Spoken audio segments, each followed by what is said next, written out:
जी जरताज गुल साहब। जी sir. Sir president साहब ने इसी तरह सर स्पीच में फॉरेन इन्वेस्टमेंट की बात की है। अभी सर मैं नून लीग से सवाल करना चाहती हूँ। सर शहबाज शरीफ ने सऊदी अरब के 5, तुर्की के 4, कतर के 4, अरब इमारात के 4, आज़रबाईजान के 3, चीन के 2 और सर मिस्र और ईरान का 1-1 दौरा कर चुके हैं। अब सर ये जब प्राइम मिनिस्टर साहब जाते थे, इतने तूफानी दौरे करते थे, तो सर कहते थे कि अरबों डॉलर की सरमायाकारी पाकिस्तान में आएगी। अभी सर मैं सवाल पूछना चाहती हूँ कि मुल्क के अंदर कितने पैसे पाकिस्तान के अंदर आए हुए हैं। हाल तो सर ये है कि आपके अपने पाकिस्तानी सरमायाकारी तो बहुत दूर की बात, सर आपके अपने नौजवान 40-40, 50-50 लाख देकर इंसानी सर स्मगलरों के हाथों इटली और यूनान और स्पेन में सर तारीख कश्तियों में जो है वो उनकी शहादत हो जाती है, जानें चली जाती हैं। पाकिस्तान में सर रहने को कोई तैयार नहीं है।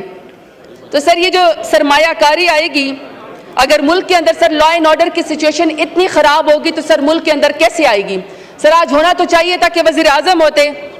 सर तवज्जो दिलाना चाहती हूँ कि सर आइन के मुताबिक जो प्राइम मिनिस्टर है सर वो 5 एडवाइज़र यहाँ पे रख सकता है। तो सर ये 5 एडवाइज़र में सर एक इंटीरियर मिनिस्ट्री में सर मोहसिन नकवी साहब हैं, अभी सर वो हमारे एक लोटा है गद्दार परवेज़ खटक साहब है, सर ये तलाल चौधरी साहब यहाँ पे बैठे हुए हैं, और सर चौधरी निसार जट से हारिफ राना सनाउल्ला साहब हैं। सर एक मिनिस्ट्री में आउट ऑफ द पार्लियामेंट 4 तो सर मिनिस्टर्स हैं, तो 5 की टोटल परमिशन है। तो सर ये 4 मिनिस्टर ये हो गए। तलाल साहब आप तो सेनेटर हैं ना, मिनिस्टर? नहीं सर मैं आउट ऑफ इस सर नेशनल असेंबली की बात कर रही हूँ। नहीं वो मिनिस्टर वहां से भी बन सकते जी जी जी बिल्कुल सर, मैंने ये नहीं कहा कि मिनिस्टर, लॉ मिनिस्टर साहब भी मैं देता हूँ आपको, इसके बाद आपकी तकरीर है। जी सर मैंने ये नहीं कहा कि मिनिस्टर नहीं बन सकते। अल्हम्दुलिल्लाह सर मिनिस्टर तो शहबाज शरीफ ऐसे बनाते जैसे रेवड़ियां बांट रहे हो। सर हमें उसके ऊपर कोई एतराज नहीं है। सर एतराज हमें है परफॉर्मेंस के ऊपर। मैं परफॉर्मेंस के ऊपर बात करना चाहती हूँ कि सर यूएई ने सर गुज़श्ता 16 माह के दौरान 10,000 पाकिस्तानी शहरियों को सर डिपोर्ट किया है। सर 50,000 से ज्यादा पाकिस्तानियों की वीजा दरख्वास्तें मुस्तरद हुई हैं। मैं सर सिर्फ ये कहना चाहती हूँ कि इनकी परफॉर्मेंस तो सर 0/0 है, 0/0 है। अब सर जितने वजीर ये मुशीर ये मुकर्रर करेंगे सर आगे जवाब तो कोई भी नहीं आता है। कोई सर दहशतगर्दी के बारे में जवाब देने को तैयार नहीं है। और मैं सबसे ज्यादा दहशतगर्दी पे खुद इसलिए बात करती हूँ कि सर मेरा अपना 21 साल का जवान भाई बम ब्लास्ट के अंदर शहीद हुआ है। सर ये जब भी बात करते हैं मुंह खोल के, मुंह उठा के सर पीटीआई के ऊपर इल्जाम लगा देते हैं। अपनी परफॉर्मेंस के बारे में इनका क्या ख्याल है? अपने बारे में इनका क्या ख्याल है? मुझे तो सर खुदा ना खास्ता ऐसे लगता है कि 9 मई का वाकया जो गुजर गया, 9 मई के इनके दिल को पाकिस्तान तहरीक इंसाफ को फिक्स करके दिल की वो जो आग है वो पूरी नहीं हुई, तो खुदा ना खास्ता सर ये तो जाफर एक्सप्रेस पे खुश है कि किसी तरीके से दहशतगर्दी और उसका इल्जाम पीटीआई पर इमरान खान पे लगाया जाए। हर दफा सर शिकस्त का बाप ढूंढने के लिए इनको पीटीआई नजर आती है, हर दफा शिकस्त का बाप ढूंढने के लिए सर इनको इमरान खान याद आता है। अपनी परफॉर्मेंस की मैं सर इनसे पूछना चाहती हूँ कि आपकी परफॉर्मेंस किधर है? इसलिए सर मैंने वज़रात के बारे में सवाल किया है। सर ये इसके अंदर सर एग्रीकल्चर की बड़ी बात की है। सर इनकी अपने वजारत खजाना की रिपोर्ट है कि सर गंदम की पैदावार 11% से कम होकर 28 मिलियन मेट्रिक टन से नीचे आ गई है और सब इनको पाकिस्तान से बाहर $1 अरब की सर इनको गंदम मंगवानी पड़ेगी। अपना किसान की सर ये उसके खिलाफ है, अपने किसान की ये दुश्मन है, अपना किसान तबाह बर्बाद है, उसे गंदम नहीं खरीदते हैं, गंदम के पैदावार में कमी हो गई और सर दूसरे मुल्कों को $1 अरब की सर वहां से इंपोर्ट करना चाहते हैं क्योंकि इनके अपने उसके अंदर खांचे, क्योंकि सर उसके अंदर उनके अपने कमीशन है। इसलिए सर मैंने इनकी परफॉर्मेंस पे सवाल किया। अगला सर प्रेसिडेंट साहब ने सर बड़ा ये 7 नंबर पेज पे सी पैक के बारे में बात की है। अच्छी बात है सर, चाइना से तो हमारे बहुत जबरदस्त ताल्लुकात और होने भी चाहिए और सर हम कदर करते हैं क्योंकि चाइना सर ने सर हमेशा पाकिस्तान का साथ दिया है। लेकिन सर सदर साहब को भी तो ये सोचना चाहिए कि करप्शन का ये हाल है इनके सूबे में कि सर सिंध नैब को चाइना की एक कंपनी ने खत लिख के दिया बाकायदा कि सर सिंध में उनका सर कोई जो है वो सरकारी अफसर कहता है कि अगर आपने सी पैक में ठेका लेना है आपकी कंपनी में, चाइना की किसी कंपनी है, तो सर उसमें बुर्ज खलीफा में रिश्वत में एक जी सर फ्लैट दे दें। अब सर चाइना की कंपनी में सी पैक में इन्वेस्टमेंट करते हुए अगर सर सरकारी अफसरान रिश्वत के तौर पर बुर्ज खलीफा के अंदर सर फ्लैट मांगेंगे तो सर मुझे बताएं सी पैक की क्या पोजीशन होगी? तो सर इस बात के ऊपर भी हमें जरूर सोचना चाहिए। सर दूसरा, सदर साहब जो हैं सर इकाइयों की तमाम फेडरेशन को सर रिप्रेजेंट करते हैं। सर सदर साहब ने बड़ी सर अपनी स्पीच में बातें की है, लेकिन सर मुझे अफसोस ये है कि जो तमाम सूबों की तमाम फेडरेशन के अलावा सदर साहब होते हैं, सर जब पाकिस्तान में चादर और चार दीवारी को पामाल किया जा रहा था तो सदर सर बिल्कुल सुमन बुकमुन थे। सर जब शर्मनाक इद्दत जैसा केस बुशरा बीबी जैसे हयादार खातून पे जो अभी तक जेल में बेगुनाह है, सर उनके ऊपर जब इद्दत जैसा घटिया केस बनाया जा रहा था सर सदर साहब बिल्कुल सुमन बुकमुन थे। सर जब तारीख की बदतरीन धांधली हुई, 8 फरवरी का जब इलेक्शन चोरी हुआ जो ऑन रिकॉर्ड है कि इमरान खान ने जीता, सर उसके ऊपर सदर साहब बिल्कुल सुमन बुकमुन थे। फिर सर लोगों की माओ बहनों बेटियों को जब अगवा किया गया 26 वाइनी तरमीम की खातिर, रात के 4 बजे सर जब 26 वाइनी तरमीम पास की गई तो सदर साहब न सिर्फ समुन बुकमुन बल्कि सर वो उनकी पूरी पार्टी सर 26 वाइनी तरमीम के अंदर सर खुद साथ शामिल थी। सर 26 नवंबर को डी चौक में पाकिस्तान तहरीक इंसाफ के वर्कर और कारकुनान और खवातीन आए, अपने शऊर के अपने नजरिए की जंग लड़ रहे थे और डी चौक में उन्होंने पाकिस्तान का कौमी तराना पढ़ा। सर 26 नवंबर को हमारे कारकुनान के सरों के ऊपर सीधी गोलियां मारी गई, तब भी सर सदर साहब बिल्कुल सुमन बुकमुन थे। इसी तरीके से सर हमारी खवातीन को सड़कों के ऊपर घसीटा गया, बालों से पकड़ के खींच के घसीटा गया, कमरों से अंदर सर बगैर दुपट्टों के बगैर जूते के खींच के जेलों में डाला गया, वाटर कैनन इस्तेमाल किए गए, तब भी सर सदर साहब बिल्कुल सुमन बुकमुन। सर मेरा सिर्फ सवाल है सदर साहब से कि आपकी प्रेसिडेंसी के दरवाजे सर किसी सूबे के लिए भी खुलते हैं? आपने कितनी दफा सर बलूचिस्तान के सीएम को बुलाया, आपने कितनी दफा जीबी के सीएम को बुलाया, कश्मीर के सीएम को बुलाया, आपने कितनी दफा केपीके के सीएम को बुलाया, पंजाब को बुलाया, या आपने कितनी दफा सिंध को, या सर आपने किसी को जोड़ना भी है? सर इन्होंने अपनी स्पीच में लिखा है कि ये 8वीं दफा खिताब कर रहे हैं एज ए प्रेसिडेंट, लेकिन सर इनके दौरे हुकूमत में तो सर फेडरेशन में और सूबों में बहुत ज्यादा सर डिस्कनेक्ट है। सुबह अपने आप को आइसोलेट फील कर रहे हैं, नेग्लेक्टेड फील कर रहे हैं। तो सर सदर साहब ने कितनी दफा अपने प्रेसिडेंसी के दरवाजे सुबह के लिए खोले? सर मेरा सवाल है। और सर ऑफिशियल तकरीर के अंदर सर सदर साहब ने लिख दिया कि सिंध के जो पानी है उसका नुकसान हो रहा है और जो सिंध के लोगों के साथ ज्यादती हो रही है। मेरा तो ख्याल है सर ये सारे CCI में बैठते हैं, सर ये काउंसिल ऑफ इंटरेस्ट के अंदर सर ये सारे इनके अपने CM भी बैठते हैं। अब सर अपने सूबे के लिए वोट लेने के लिए, हमदर्दी लेने के लिए कहा कि जी सिंध के पानी के साथ जी या उनके साथ नुकसान हो रहा है। कोई बात नहीं है सर, ये सियासत करें, मगर सर हम ऑन रिकॉर्ड कहते हैं कि अगर सिंध के लोगों के साथ पानी के अंदर नाइंसाफी हो रही है, सिंध के लोगों को प्यासा रखा जा रहा है, उनके ज़रई जमीनों को बंजर किया जा रहा है, तो सर हम कहते हैं कि सिंध के लोग साथ ज्यादती ना करें, उनको अपने साथ बिठाएं, क्योंकि सर पानी का मसला बहुत गंभीर है। एक और सूबे के अंदर सर एहसास महरूमी जो है वो शामिल हो जाएगी। सर बलूचिस्तान के लिए, क्योंकि सर मेरे अपने हल्के के साथ बलोच एरिया बहुत ज्यादा है, सर जितने भी नौजवान हैं, जितने भी लीडर पैदा हो रहे हैं सर किसी भी पॉलिटिकल पार्टी के, किसी भी मूवमेंट के, सर अफसोस की बात यह कि सिस्टम या रियासत या सर यह हुकूमत, अफसोस की बात यह कि सर हर एक को दहशतगर्द समझती है, हमें भी दहशतगर्द समझती है। हम मुहिब्बे वतन लोग हैं सर, हमारा जीना मरना पाकिस्तान के अंदर है। कल सर पीपल्स पार्टी के चेयरमैन ने तकरीर की, उन्होंने कहा सर आप कैदी नंबर 804 के अलावा भी कोई बात करें। सर कैदी नंबर 804 के अलावा कैसे बात करें जिसने पाकिस्तान का सबसे बड़ा इलेक्शन सर अभी जीता हुआ है, उसकी सीटें आप खा गए और आप कहते हैं हम कैदी नंबर 804 से के बगैर बात करें। सर कैदी नंबर 804 ही वो वाहिद लीडर है जो पूरे फेडरेशन को जोड़ सकता है, तमाम सूबों को इकट्ठा लेकर चल सकता है। सर उसका वोट बैंक है, उसकी पॉपुलैरिटी है, उसकी एक्सेप्टेंस है पूरे पाकिस्तान में। सर उसके लिए यही कहूंगी अपने लीडर के लिए, दूसरे रमजान मुबारक है, बेगुनाह अपनी बेगम साहिबा के साथ जेल के अंदर काल कोठरी में बैठा हुआ है कि काज़िब माहौल में सादिक की जिंदगी किसी करबला से कम नहीं। आपने इलेक्शन भी जीता, आपके साथ नाइंसाफी भी हुई, आपके कारकुनानों को गोलियां भी सर में मारी गई, आपको जबरदस्ती मुहिब्बे वतन होने की सजा भी दी जा रही है। फिर भी सर मेरा लीडर बार बार कहता है कि ये मुल्क भी मेरा है, ये फौज भी मेरी है। बहुत शुक्रिया, पाकिस्तान जिंदाबाद। जी शुक्रिया। तलाल चौधरी साहब। Sir thank you very much sir. Sir सबसे पहली बात तो ये है कि मेरा ख्याल था कि अगली लाइन में बैठे वालों को ये पता है कि पार्लियामेंट के दो हाउस हैं, एक हाउस ऑफ फेडरेशन है, उसके मेंबर्स भी पार्लियामेंट का हिस्सा होते हैं। अल्हम्दुलिल्लाह मैं यहाँ हिस्सा अपनी पार्टी की नुमाइंदगी करते हुए बना हूँ जी। और जो इन्होंने अभी कहा कि जी 5-5 मशीर बना दिए हैं, यानी जब बंदा हाउस में फ्लोर ऑफ द हाउस बात कर रहा हो उसके पास फैक्ट्स जो हैं वो ठीक होने चाहिए।